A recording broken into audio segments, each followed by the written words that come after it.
ನಮಸ್ತೆ big boss. ನನ್ನ ಹೆಸರು ರವಿಕುಮಾರ್ ಅಂತ.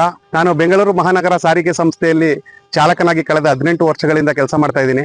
ನಾನು ತುಂಬಾ ವರ್ಷಗಳಿಂದ ಬಿಗ್ ಬಾಸ್ ಆಲ್ಮೋಸ್ಟ್ ಎಲ್ಲಾ ಸೀಸನ್ಗಳನ್ನು ನೋಡ್ಕೊಂಡು ಬಂದಿದ್ದೀನಿ. ಬಿಗ್ ಬಾಸ್ ಅಂದ್ರೆ ನನ್ನ ಫೇವರೇಟ್ ಪ್ರೋಗ್ರಾಮ್, ಅದು ರಿಯಾಲಿಟಿ ಶೋ. ಈ ವರ್ಷ ಪಬ್ಲಿಕ್ ಕೂಡ ಒಳಗಡೆ ಬರ್ಬೋದು ಅಂತ ಹೇಳಿ ಈ ವರ್ಷ ಅವಕಾಶ ಮಾಡಿಕೊಟ್ಟಿದ್ದೀರಾ. ಅದರಿಂದ ನಾನು ಈ ವರ್ಷ ಬರ್ಬೇಕು ಅಂತ ಆಸೆ ಪಡ್ತಾ ಇದ್ದೀನಿ. ಯಾಕೆ ನಾನು ಬಿಗ್ ಬಾಸ್ ಒಳಗಡೆ ಬರ್ಬೇಕು ಅಂದ್ರೆ, ನಾನು ಪ್ರತಿನಿತ್ಯ ಸಾವಿರಾರು ಜನಗಳನ್ನ ಒಂದು ಸ್ಥಳದಿಂದ ಇನ್ನೊಂದು ಸ್ಥಳಕ್ಕೆ ಬಿಡೋ ಬಸ್ಸು ಚಾಲಕನ ಕೆಲಸ ಮಾಡ್ತಾ ಇದ್ದೀನಿ. ಬಿಗ್ ಬಾಸ್ ಶೋ ಕೂಡ ಒಂದು ಬಸ್ಸಿನ ತರನೇ ನನ್ನ ಪ್ರಕಾರ. ಯಾಕೆ ಅಂದ್ರೆ ಇಲ್ಲಿ ಪ್ರತಿ ನಿಲ್ದಾಣ ಬಂದಾಗ ಪ್ರಯಾಣಿಕರು ಹೇಗೆ ಅವರ ನಿಲ್ದಾಣದ ಇಳಿದು ಹೋಗ್ತಾರೆ, ಬಿಗ್ ಬಾಸ್ ಪ್ರಯಾಣದಲ್ಲೂ ಕೂಡ ಪ್ರತಿ ವಾರ ಒಬ್ಬೊಬ್ರು ಕಂಟೆಸ್ಟೆಂಟ್ ಎಲಿಮಿನೇಟ್ ಆಗಿ ಹೋಗ್ತಾ ಇರ್ತಾರೆ.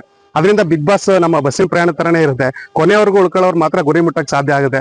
ಮತ್ತೆ ಅಲ್ಲಿ ಒಳಗಡೆ ಹೋದ್ಮೇಲೆ ಚೆನ್ನಾಗಿ ಎಲ್ಲ ಆಟ ಆಡ್ಬೇಕು, ಟಾಸ್ಕ್ ಮಾಡ್ಬೇಕು, ಮನೆ ಕೆಲಸ ಮಾಡ್ಬೇಕು, ಕಾಮಿಡಿ ಮಾಡ್ಬೇಕು, ನಗು ಬಂದಾಗ ನಗ್ಬೇಕು, ಅಳು ಬಂದಾಗ ಅಳ್ಬೇಕು, ತಪ್ಪಿದ್ರೆ ಖಂಡಿಸ್ಬೇಕು, ಸರಿ ಇದ್ರೆ ಸರಿ ಹೇಳ್ಬೇಕು.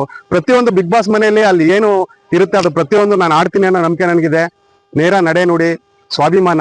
ನಮ್ಮ ಲಕ್ಷಾಂತರ ಜನ ಚಾಲಕರ ಪ್ರತಿನಿಧಿಯಾಗಿ ನನ್ಗೊಂದು ಅವಕಾಶ ಕೊಟ್ಟರೆ ಅಲ್ಲಿ ಹೋಗಿ ನನ್ನ ಪ್ರತಿಭೆನ ಪ್ರೂವ್ ಮಾಡ್ತೀನಿ. ಚಾಲಕರು ಇರೋದ್ರಿಂದನೇ ಪ್ರಪಂಚ ಮುಂದಕ್ಕೆ ಹೊರಡ್ತಾ ಇರೋದು.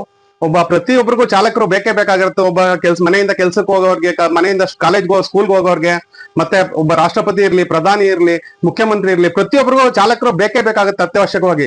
ನಾವು ಕೂಡ ಒಬ್ಬ ಚಾಲಕನಾಗಿ ಲಕ್ಷಾಂತರ ಜನನ ಒಂದ್ ಕಡೆಯಿಂದ ಮತ್ತೊಂದ್ ಕಡೆಗೆ ನಾವು ತಲುಪಿಸ್ತಾ ಇರ್ತೀವಿ. ಅದರಿಂದ ಒಬ್ಬ ಚಾಲಕನಾಗಿ ನನಗೆ ಆಗಿರೋದಕ್ಕೆ ತುಂಬಾ ಹೆಮ್ಮೆ ಇದೆ.